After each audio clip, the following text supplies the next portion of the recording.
Amis internautes, n'oubliez pas de liker, de vous abonner et de cliquer sur la note de notification pour ne rien rater. 12 février 2026, amis internautes, bonsoir. L'actualité de ce jeudi témoigne d'un Bénin qui accélère son rythme institutionnel et renforce son statut à l'international. Entre coopération stratégique, structuration du pouvoir législatif et enjeux de la gouvernance locale, les décisions de ce jour dessinent les priorités d'un État en pleine mutation. Bienvenue dans le Grand Zoom, votre rendez-vous pour comprendre les événements qui façonnent le Bénin, l'Afrique et le monde. Les grandes lignes de cette édition. Diplomatie, le Bénin élu au Conseil de paix et de sécurité de l'Union africaine pour un mandat de 2 ans. Sécurité, la Chine offre un important lot de matériel d'une valeur de 1,562 milliards de francs CFA à la police républicaine. Institutionnel toujours au Bénin, Joseph Diogbenou, président de l'Assemblée nationale, met en place son cabinet pour lancer la 10e législature.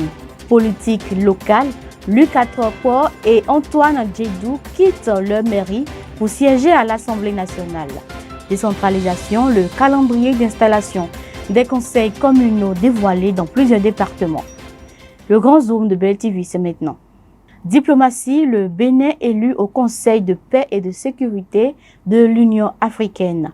Le rayonnement diplomatique du Bénin se confirme à Addis Abeba.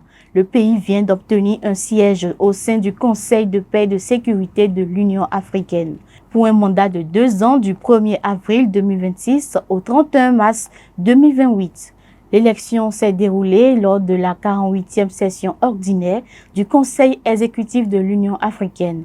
En siégeant dans cet organe décisionnel, le Bénin participera activement à la gestion des crises et au maintien de la stabilité sur l'ensemble du continent. Sécurité, coopération Bénin-Chine, 1,5 milliard de francs CFA de matériel offert pour la police républicaine.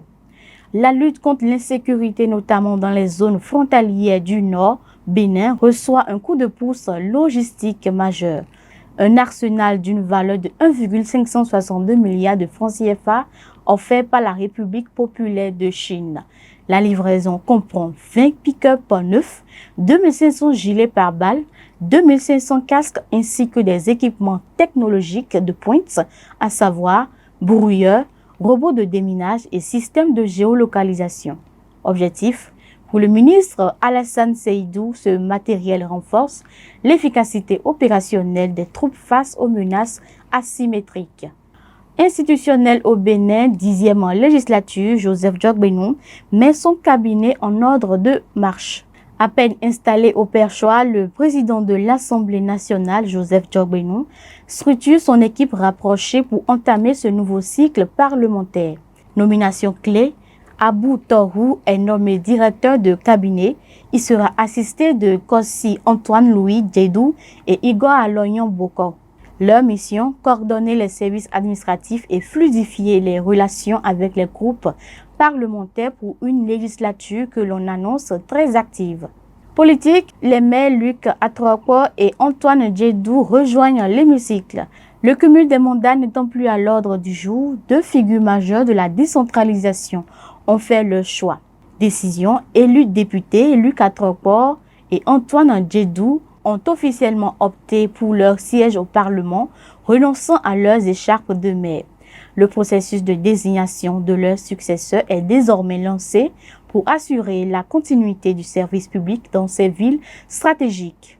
Décentralisation, conseils communaux, le calendrier d'installation dévoilé. Le ministère de la décentralisation passe à la vitesse supérieure pour finaliser la gouvernance locale. Les installations officielles se dérouleront du 13 au 15 février 2026. Les zones concernées, les départements de l'Atakora, de l'Ouémé, du Borgou et du Mono sont en première ligne pour l'élection des nouveaux maires et de leurs adjoints. Dans le secteur éducation, allocation universitaire, un sursis pour les étudiants. Bonne nouvelle pour le monde universitaire, le gouvernement fait preuve de flexibilité.